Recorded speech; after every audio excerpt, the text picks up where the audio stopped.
Hello everyone. Today we are going to learn how you can use LoRa for your NLP tasks. If you want to learn about how to make this code from the beginning, you can check our previous video. I will put the link to that video in the description, top link for this project too. In this video, we will make everything LoRa compatible. We will implement it, we will see how it works. We will see how we can make an inference with LoRa trained BERT model. After that, we will do some comparison between LoRa BERT and non-LoRa BERT model. Shortly, let's go over the LoRa paper. So the main idea behind the LoRa is, so you have a transformer model, okay? It has lots of parameters. If you want to fine-tune, you have to fine-tune the whole model, update every weight. And this is time-consuming, resource-consuming. And the question is there another way? You may freeze the transformer layers and train only the head, or you can use adapters or anything else. However, LoRa has advantages over them. So let's look at the paper briefly. LoRa freezes certain parameters, and by reducing the number of trainable parameters, it makes things faster and consumes less memory. They also noted that sometimes LoRa can perform better than the non-LoRa models, even though it has fewer parameters. Additionally, LoRa doesn't add any inference latency to the model, and we will verify all these in the comparison section. This is a figure that shows how the process works, advantages of LoRa, like we discussed. We can share the models, we can switch the tasks, makes training more efficient, doesn't introduce an inference latency. We have the problem statement, we have the comparison with other methods, so on, so on. Like I said, I won't go over the paper in detail. I suggest that you read the paper too by yourself. If you are ready, let's just get into it. Now let's look at what we need to do to make our BERT LoRa compatible. First, we will need the PERT library. You can install it with pip3 install PERT. From that, we will import LoRa config and get PERT model. Here I define variable called LoRa. This decides whether we are going to do the training with LoRa or not. If we are going to do the training with LoRa, we will create a LoRa config. We will input the necessary parameters. You can play them if you like. However, the task type has to be question answering for this task, since we are working with question answering. After that, we loaded the model previously, and with this call, we can check how many parameters does our model have. After we print that, we will turn our model into LoRa model. For that, we will use getPathModel function. We will give it model and config parameters. We will assign it as our model. After that, we can continue with the training as usual.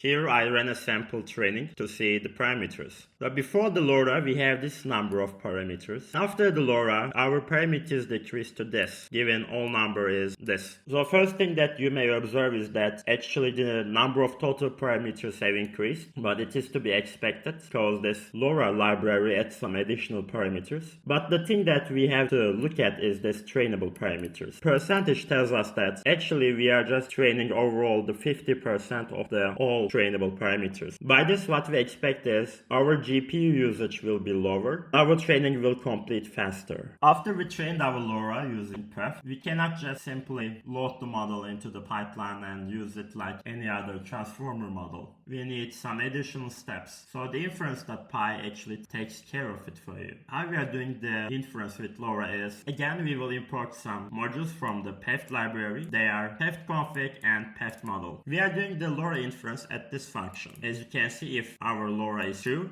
we call LoRa infer function. We go here and we define a PERT config. From pre-trained, we give the argument of model paths. Afterwards, we will need to define a model. For that, we say PERT model. We will load it from pre-trained again. We will give it two arguments. First is, since we are working on question answering, we will just load our transformer model from pre-trained. However, instead of giving model path to this, we will give config.base model name or path. As a second argument, we will give our model path. By this, our model will be loaded and ready for inference. What else we need is our tokenizer. Again, we load our tokenizer in a similar manner. We use BERT tokenizer fast. We take it from pre-trained. We use this config we defined here. Again, config.base model name or path. After that, our tokenizer have been loaded too. Then we will continue with defining our pipeline. We put our model as a model and our tokenizer as tokenizer. We give our question and context. It gives us the result. The only difference we do apart from the regular transformer library is this config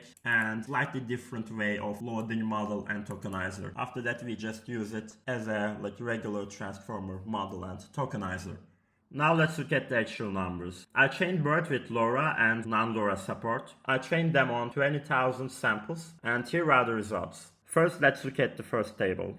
We have epoch numbers, we have loss types, train loss or validation loss. For BERT that uses LoRa, we can observe that at first epoch its validation loss is 2, whereas BERT that doesn't use LoRa has validation loss of 1. At the second epoch, LoRa BERT has higher loss, whereas non-LoRa BERT has lower loss. The same pattern continues to the third epoch, applies to the train loss too. So the first observation that we can make here is that non-LoRa BERT performs better overall in terms of scores. However, LoRa BERT compensates it with other things. So for that, let's look at the second table. We have three metrics to compare: GPU utility, training time, file size, and inference latency. For GPU utility, LoRa uses less GPU compared to non-LoRa BERT, which is expected, stated in the paper. LoRa BERT has a faster training time, whereas non-LoRa BERT is slower in terms of training. This is expected too because we train only half of the parameters with LoRa BERT. The file size is significantly smaller with the LoRa BERT compared to non-LoRa BERT. So if you plan to deploy it on a